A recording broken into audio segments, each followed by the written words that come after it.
Nairobi's morning air was thick with the scent of fresh bread, roasted maize, and diesel fumes from the city's endless traffic. The streets were alive, pulsating with vendors, matatu drivers shouting for customers, and children darting between cars selling chewing gum. Among the chaos, a small cart stood by a worn-out corner, painted a fading blue. From this cart, Amina, a 28-year-old street food vendor, sold chapati and fried maize to passers-by. Amina was a woman of quiet dignity, her skin the deep brown of rich soil, eyes bright and sharp despite the hardships she endured. Her hands were calloused from kneading dough each morning, but her smile was warm, even to strangers. She had learned early that respect was earned not through wealth but through resilience and honesty. Across the city, in a glass and steel skyscraper towering above the crowded streets, Malik Odhiambo, 42, a ruthless real estate tycoon, was counting his wealth in a penthouse office. Malik was known for his cold demeanor and sharp business instincts, and he rarely tolerated anyone who displeased him.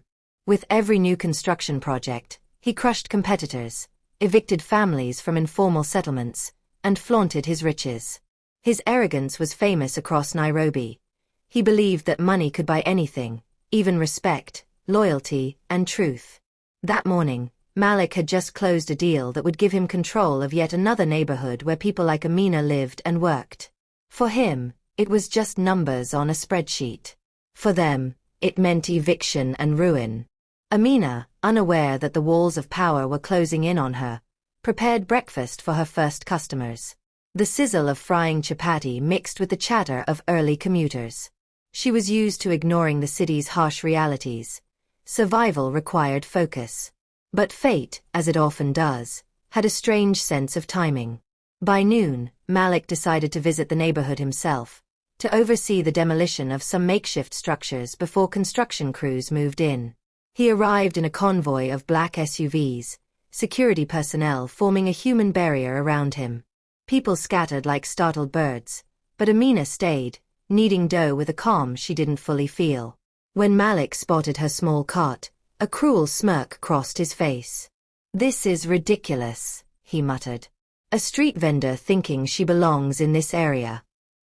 He signaled to his assistant, and within moments, Malik was standing over Amina's cart, tossing his expensive jacket aside like it was garbage. "You can't sell here," he said, his voice sharp and commanding. "Do you know who I am?" Amina looked up calmly, wiping her hands on a rag. "Yes, sir. You are Malik Odhiambo, the man who is demolishing homes for money." Malik's eyes narrowed. Few dared speak to him this way. "And you are?"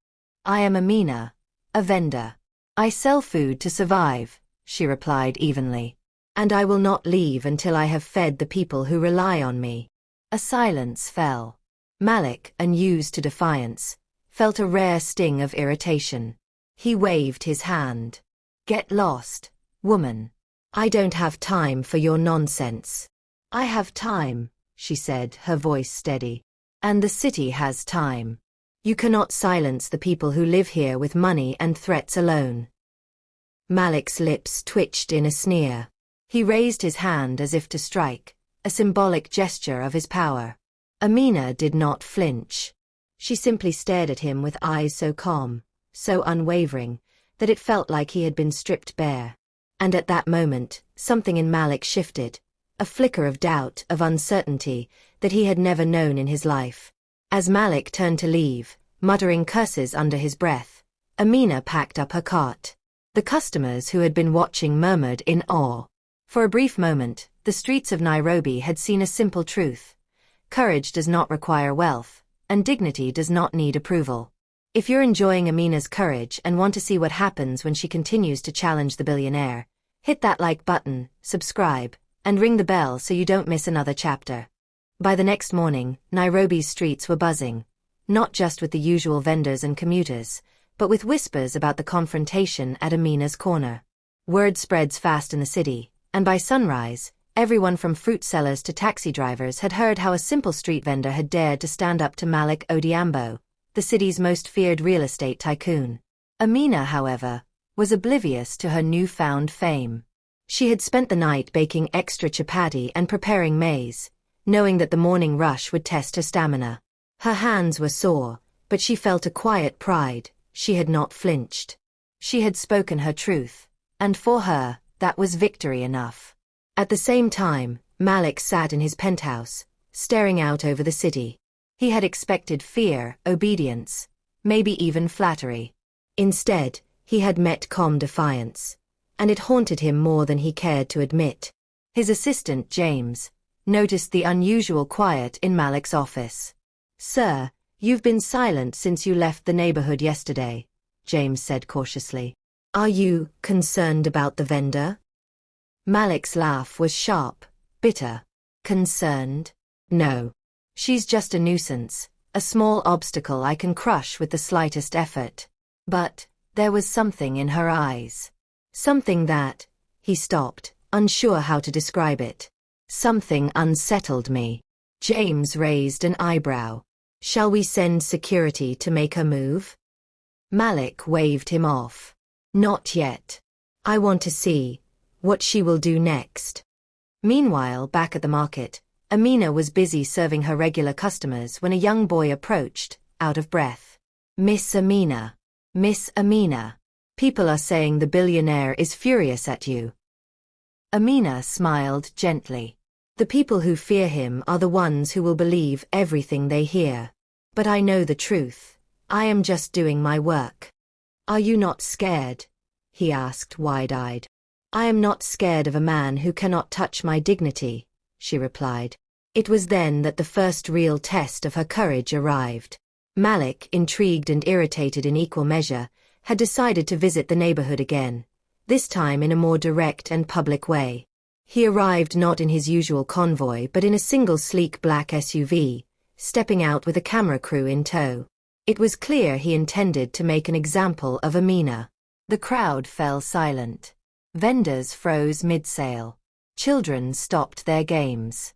Malik's gaze swept over them, settling finally on Amina. "So, you're still here," he said, his voice carrying over the chatter. Amina did not flinch. "Yes, sir. And I will be here as long as I am able. This cart feeds people, not buildings." Malik's hand twitched. "You dare mock me?" "I mock no one. I speak only the truth," Amina replied. Her voice was calm, unwavering, yet carried a weight that seemed to anchor the chaos around them. A hush fell over the crowd. Even Malik's camera crew seemed tense, unsure of what to do. He realized, slowly and unwillingly, that the streets were not his to command. Then something unexpected happened. A customer, a middle-aged woman whose home Malik had recently condemned, stepped forward. "Sir, she is right," the woman said firmly. "We live here. We work here. You may have money, but we have our lives. We will not be silenced by fear." Malik's face turned red with rage, but he found that words failed him. The small vendor, the neighbors, even the children, all had spoken a truth he could not buy or dismiss. For the first time in years, Malik felt the sting of impotence. Money could not erase the courage of those he sought to control. Amina, sensing the tension, continued her work, offering chapati to the children, maize to the elders.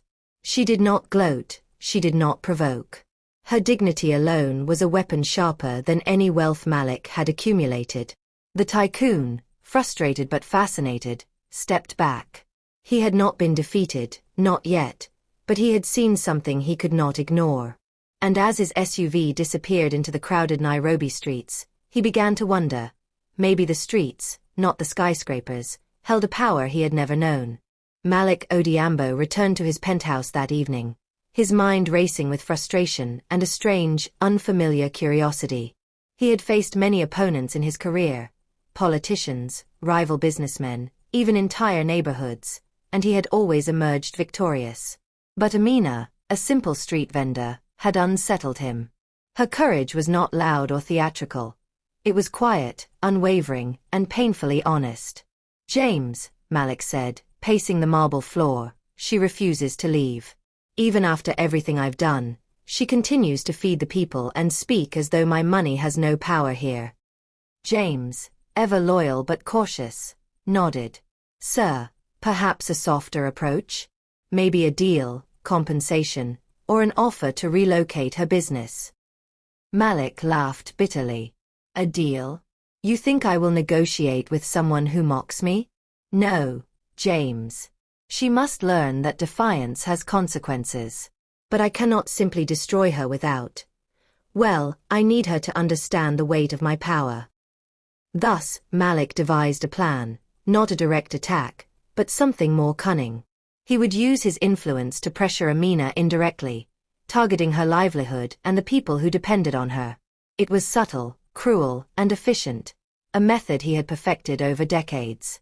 Meanwhile, Amina's days continued as usual. Her cart became a gathering place for the neighborhood, a hub of warmth and solidarity. News of her defiance spread across Nairobi. Children spoke of her courage. Vendors whispered her name with admiration. Even the local newspapers began printing small stories about the street vendor who dared a tycoon. Amina, however, remained humble. She knew that her fight was not against Malik alone, but against the larger system that allowed people like him to wield unchecked power over ordinary lives. Her motivation was simple: protect her community and feed those who could not fend for themselves. One afternoon, Malik decided to act. He bought the vacant plot beside her cart and erected a construction barrier, effectively cutting off access to half of her customers. Amina arrived that morning to find the barrier standing tall and ominous, a silent warning. The vendors around her gasped. "They're trying to shut you down," one said nervously. Amina studied the wall, then looked around at the children playing nearby and the mothers waiting for their food. She took a deep breath, feeling the familiar calm settle in her chest. "They can block the path," she said softly, "but they cannot block the heart of this community." That evening, Malik watched from his skyscraper. He expected fear, panic, maybe even tears. Instead, he saw Amina working harder than ever, shouting encouragement to her helpers, serving chapati and maize, refusing to be intimidated. Her resolve shone like a beacon across the city. It was in that moment that Malik felt something he had never felt before: admiration mixed with frustration. He was infuriated that a woman with no wealth, no political influence, and no powerful connections could stand so tall in front of him. And yet, he could not look away. Determined to reclaim control, Malik began assembling a network of allies, business associates, local authorities, even media contacts.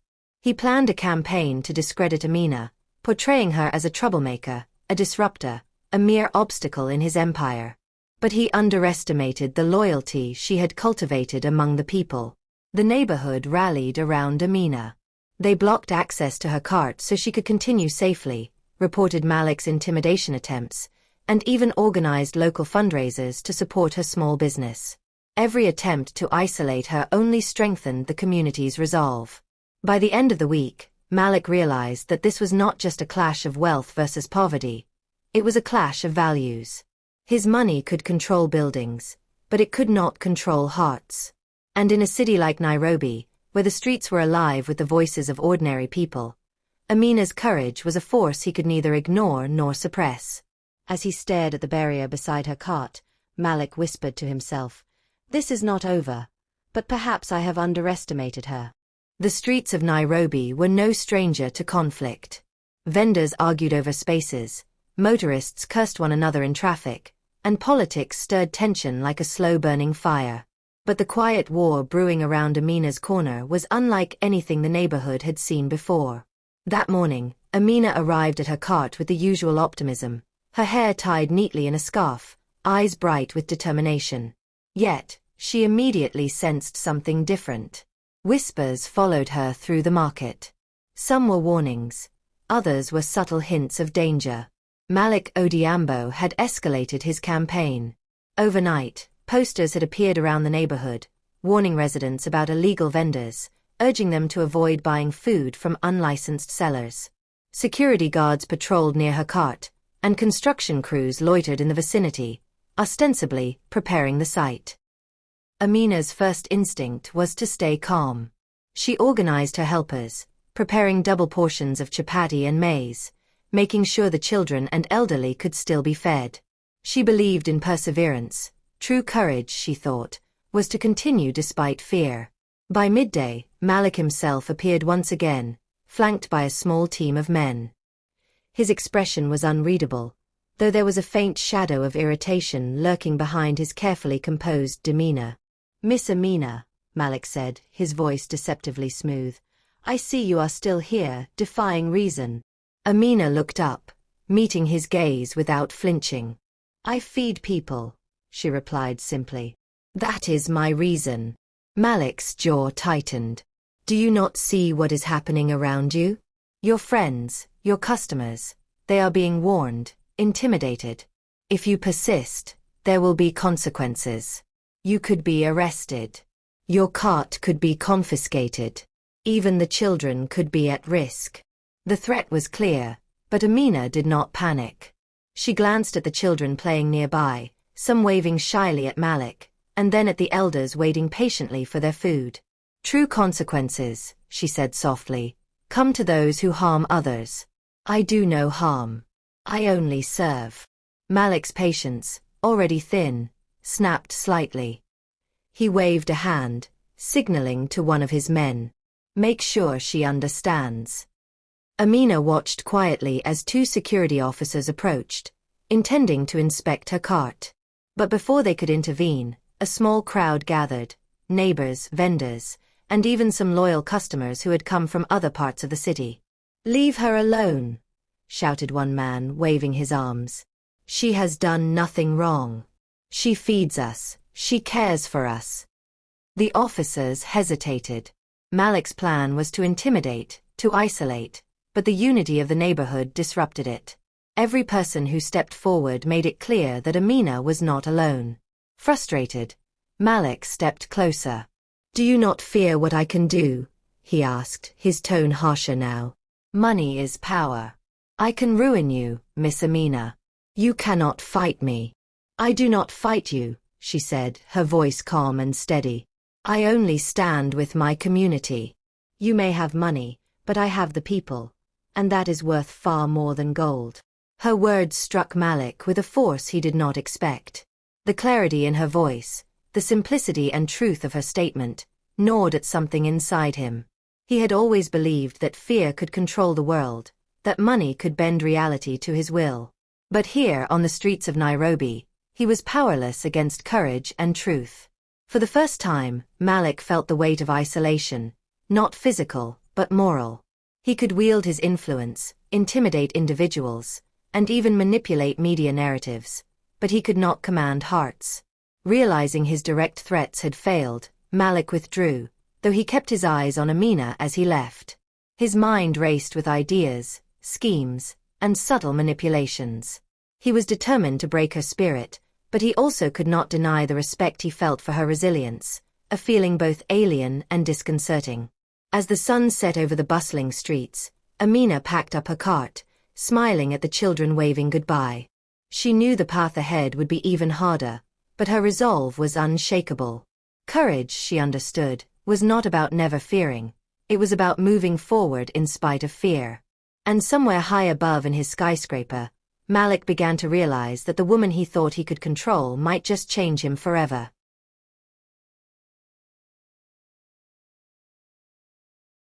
The city of Nairobi hummed with life, yet in Amina's corner, an uneasy tension had settled. Malik Odhiambo had withdrawn temporarily after his last failed attempt to intimidate her, but the quiet was deceptive. The tycoon was plotting, and his plans were far more insidious than public threats or construction barriers. That morning, Amina noticed subtle changes. Her regular maize supplier arrived late, complaining of sudden logistical issues. A few customers who had come daily stopped showing up, citing traffic problems or urgent errands. Even the local councilman, previously neutral, appeared unusually hostile, questioning her license and threatening fines. Amina's heart sank momentarily, but she quickly reminded herself. Fear was temporary, but courage had longevity. She took a deep breath and began setting up her cart, determined to serve the community regardless of the obstacles. Meanwhile, Malik convened a meeting in his glass-walled office. Maps of the neighborhood were spread across the table, marked with red circles and notes. "James, we cannot force her out directly. People will rally against us," Malik said, tapping a pen against the map. "But we can create a series of indirect pressures. Cut her suppliers. Spread doubt among her customers. Make her feel isolated." James frowned. "Sir, she has proven resilient. The community respects her. They might even retaliate if they see her threatened." "Exactly," Malik replied. "Which is why it must appear natural. Subtle. She cannot accuse me directly. I will show her that even without confrontation, my influence reaches everywhere." Back in the market, Amina felt the pressure mounting. She noticed a young woman crying near the cart, one of her helpers. "What's wrong?" Amina asked. "They cut off the maize delivery again," the helper sobbed. "We can't feed everyone." Amina placed a reassuring hand on her shoulder. "We will find another way. There's always a way if we work together. Courage is not about avoiding obstacles, it's about facing them." With the help of local vendors and a few loyal suppliers, Amina improvised. She bought smaller amounts of maize from multiple sources, mixed with extra chapati to stretch the portions, and worked tirelessly from sunrise to sunset. Word spread even faster this time. The woman who refused to give up, even when the odds were stacked against her. Malik, watching from his office, began to feel a strange sense of admiration mixed with frustration. No matter what he tried, she adapted, overcame, and inspired others. It was as if every attempt to crush her resolve only made her stronger. One evening, Malik made a bold move. He arranged for a luxury car to park directly in front of Amina's cart during peak hours, blocking access to her regular customers. The stunt was meant to humiliate her, to show that his wealth and influence could control the streets. Amina, however, did not panic. She simply asked her helpers to redirect the crowd, opening a small passage on the side. The neighbors noticed and quickly joined in, guiding people around the car. Within minutes, the line of customers grew longer than ever. Malik's display of power had inadvertently boosted her visibility. For the first time, Malik realized that brute force could not intimidate a united community. He could try to manipulate the environment, but he could not manipulate hearts. As night fell, Amina sat on a crate, exhausted but triumphant. She looked at the stars above Nairobi, whispering a quiet prayer of gratitude. She knew Malik would escalate further, but she also knew she was ready for whatever came next. Courage, she understood, was contagious. And the people around her had caught it. High above in his skyscraper, Malik poured himself a drink, staring out at the city. He was frustrated, yes, but there was a grudging respect growing in him for the woman who refused to bend. For the first time, he wondered, could she be more than just a nuisance? Could she change the way he saw the world entirely? The battle had only just begun. Nairobi was bathed in a golden afternoon glow, the city buzzing with its usual rhythm. Yet for Amina, the calm was deceptive. Malik Odhiambo had shifted tactics again. This time, the battle was personal. It started subtly. Rumors began circulating in the neighborhood. Amina was unreliable, dishonest, and dangerous to associate with. Even some of her long-time customers hesitated, fearing backlash. Then came the threatening letters, anonymous, stamped with Malik's construction company logo, warning her to close her cart or face serious consequences. Amina read the letters quietly, folding them neatly before placing them in her small chest beside the cart. Her hands trembled slightly, not from fear, but from exhaustion and concern for those who depended on her. "This is more than business," whispered her friend and helper, Fatima. "He's trying to scare us into submission." Amina nodded slowly. "Yes. But courage is not the absence of fear, it's acting despite fear. We will continue." Meanwhile, Malik watched the unfolding situation from his penthouse with growing irritation. His previous attempts to isolate her economically had failed. She had adapted, improvised, and rallied the community. Now, he decided it was time for a more personal strike. He arranged for a high-profile news crew to visit the neighborhood, framing the story as an illegal vendor disrupting public spaces. The aim was to publicly humiliate Amina, turning the city against her. Malik believed that shaming her would finally force her to bend. The next morning, reporters arrived, cameras rolling, while Malik himself watched discreetly from a distance. The crowd was tense, unsure how the woman they respected would respond to public scrutiny. Amina, sensing the looming danger, calmly continued her work. She greeted customers, served chapati and maize, and smiled at the children playing nearby. When the reporters approached, she spoke softly but firmly. "I am a vendor. I feed people. I follow the rules, and I work honestly. If anyone feels disturbed, I welcome dialogue.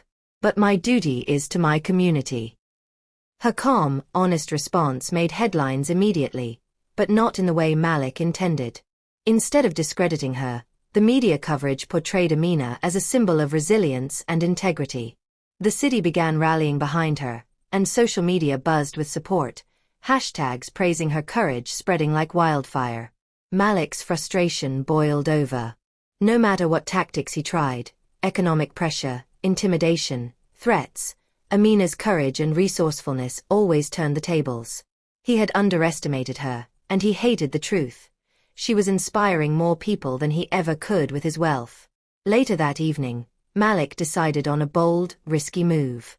He personally approached her corner, this time without security or fanfare, hoping that a direct confrontation would unsettle her. "You continue to defy me," he said, his voice low but sharp.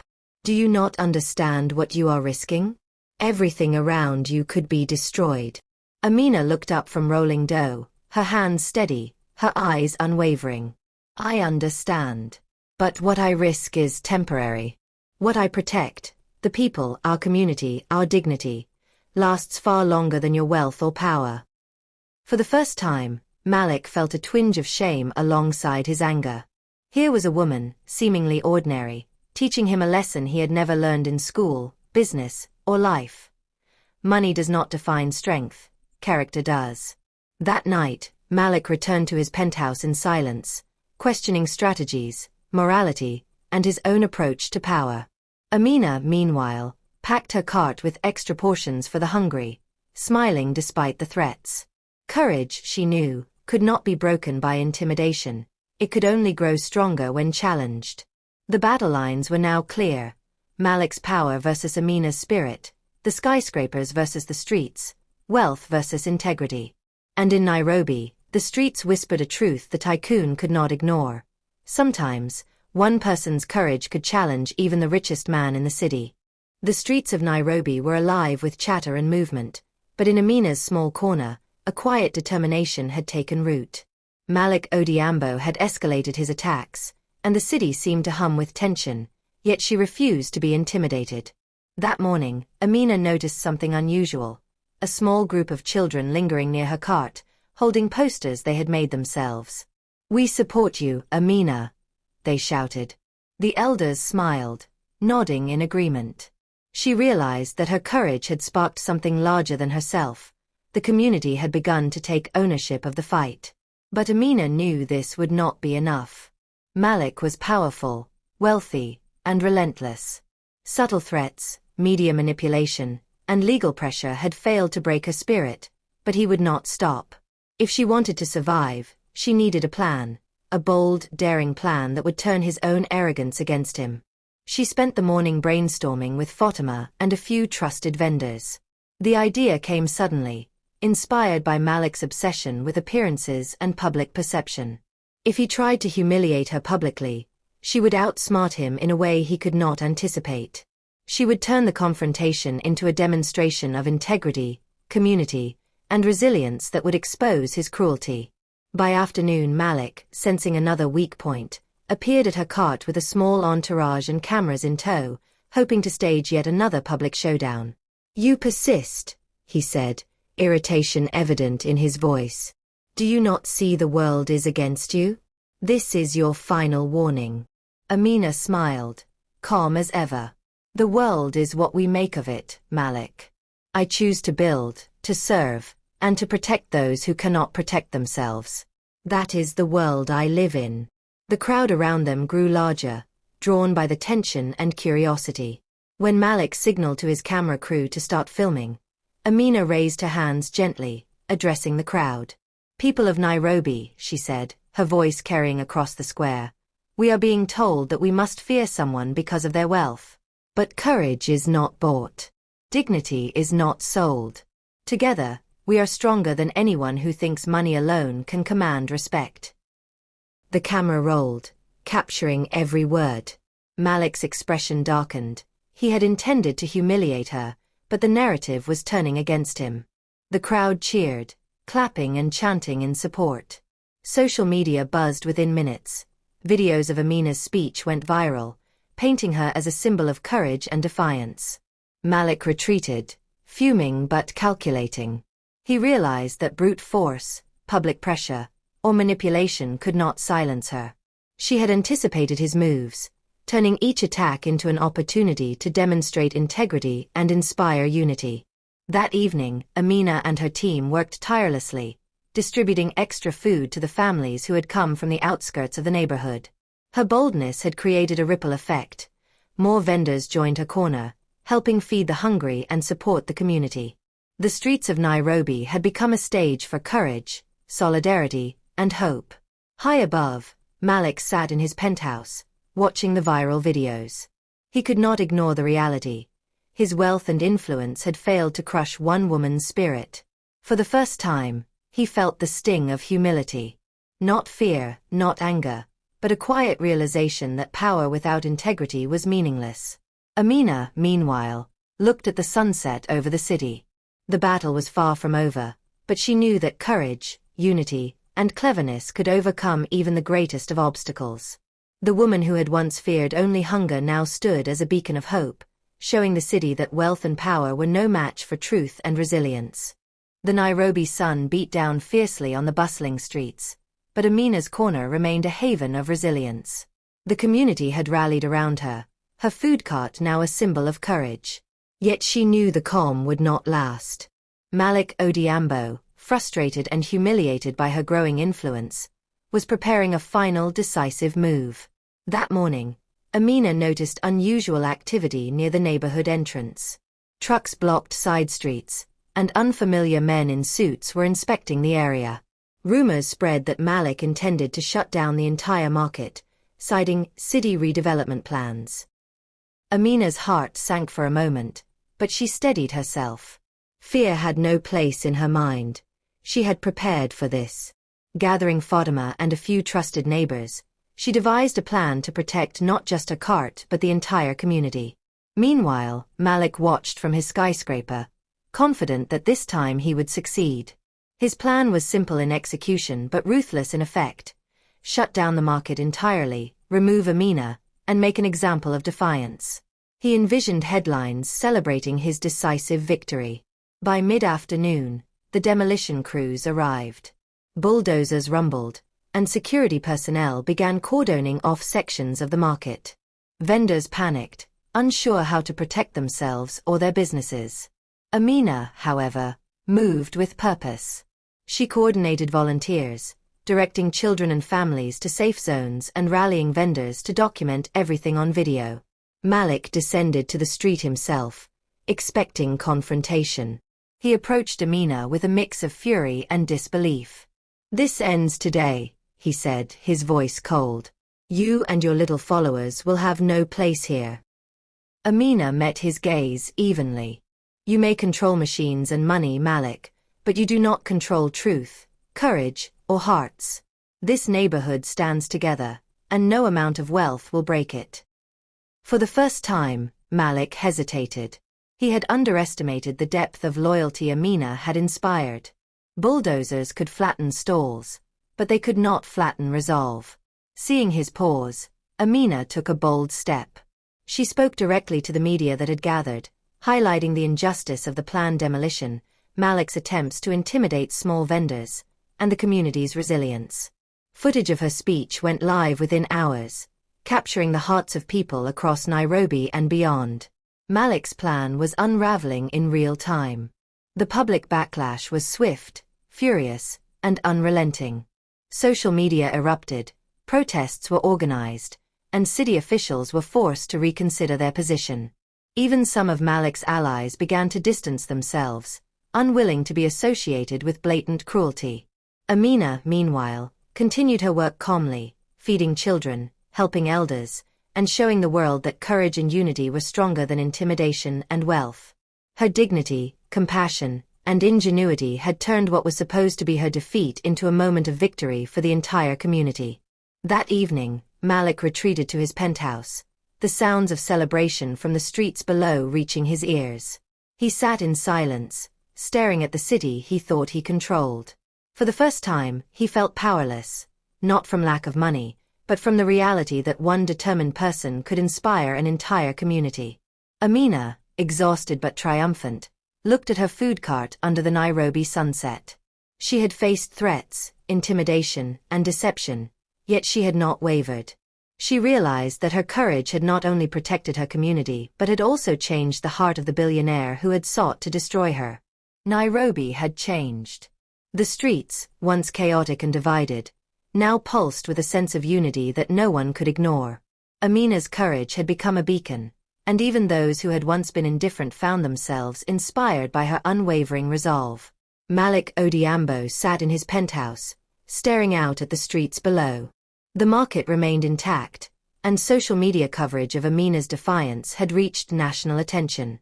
For the first time in decades, he felt an unfamiliar emotion, doubt. He replayed every interaction, every failed intimidation tactic, and every public display of courage that Amina had orchestrated. His pride had been bruised, his influence questioned, and the realization stung. He had underestimated the power of integrity, community, and courage. That morning, Amina noticed something different. The usual tension in the market was replaced by cautious optimism. Vendors spoke in hushed, excited tones, and even some city officials had begun approaching her with words of respect rather than threats. The neighborhood had rallied fully behind her, creating a protective network that Malik could no longer easily penetrate. Amina's cart was busy as ever. Children laughed as they waited for her food, elders shared stories of past struggles, and young vendors helped distribute supplies. She had become more than a vendor. She was a leader, a symbol, a mother to the neighborhood's hopes and dreams. Malik, driven by frustration and curiosity, decided to confront her one last time. But this time, instead of intimidation, he approached quietly, observing her from a distance. He watched how she spoke to children with patience, how she encouraged vendors with respect, and how she carried herself with quiet dignity. For the first time, he felt something shift inside him. The arrogance that had defined his life, the belief that money could bend the world, was crumbling. Watching Amina, he realized that true power did not come from wealth, buildings, or influence. It came from courage, integrity, and the ability to inspire others. Finally, he stepped forward, unannounced, and approached her cart. The market fell silent. The community watched, unsure what the billionaire's next move would be. Amina, Malik began, his voice calm but serious. I came here many times to assert control, to intimidate, to demonstrate my power. But I see now that I was wrong. You have shown courage, wisdom, and leadership that money cannot buy. Amina looked up, surprised but composed. Malik, courage is not about defeating someone. It's about standing for what is right, no matter the odds. He nodded slowly, the tension in his shoulders easing. You've taught me a lesson I never expected.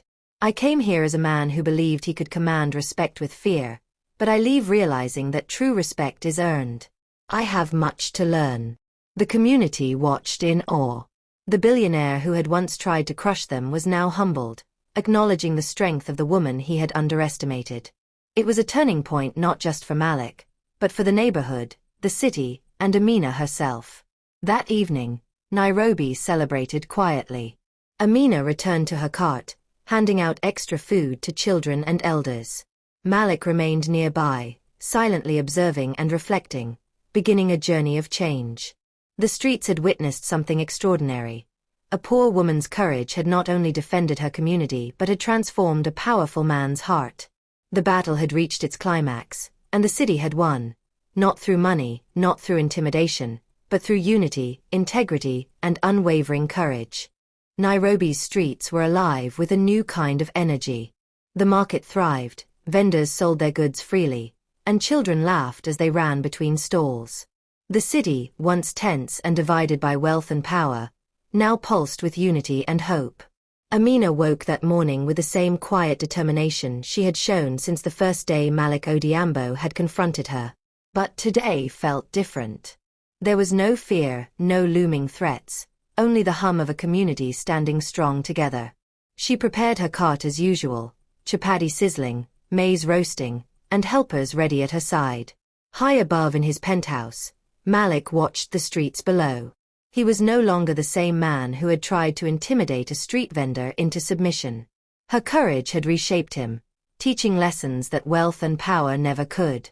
He had come to understand that influence was not about fear, but about respect, integrity, and genuine leadership. Later that morning, Malik descended into the market, walking past the familiar faces of vendors and families. When he approached Amina's corner, the neighborhood fell silent, not from fear, but from anticipation. People were witnessing a moment of reconciliation, a rare meeting between courage and power. "Amina," Malik said, his tone calm and sincere, "I have learned more from you than any business lesson, any deal, or any confrontation ever taught me. Your courage, your integrity, and your dedication to your community have humbled me. I want to make amends and help, not harm." Amina paused, her eyes meeting his. She saw the sincerity in his expression, the humility that had replaced arrogance, and the willingness to change. "Malik," she said softly, "true power lies in how you use your influence. It is never too late to do what is right." He nodded. "Then let me help. Together, we can rebuild this market, support the community, and ensure no one has to live in fear or hunger again." With that, the two worked side by side, organizing supplies, repairing stalls, and speaking with city officials. Malik's wealth and influence, once a tool of intimidation, became a force for good under Amina's guidance. Vendors who had once feared eviction now thrived, and children played freely, knowing that courage and compassion had won the day. As the sun set over Nairobi, Amina closed her cart for the day, smiling at the bustling streets filled with laughter, food, and hope. Malik stood nearby, quietly reflecting on the journey he had been through. A woman with nothing but courage had not only protected her community but had transformed the heart of a billionaire. The city celebrated quietly that evening. Social media was abuzz with stories of Amina's courage, Malik's redemption, and the unity of a community that refused to be broken. The market became a symbol of hope, perseverance, and the power of standing up for what is right. And Amina, once just a street vendor, had become a legend, a reminder that one person's courage can change lives, transform hearts, and even reshape the world. This is the day courage truly won. If you were inspired by Amina's story, like, subscribe, and hit the bell to share her journey with the world. Nairobi as the location. Malik Odhiambo as the real estate tycoon. Amina as the courageous street vendor.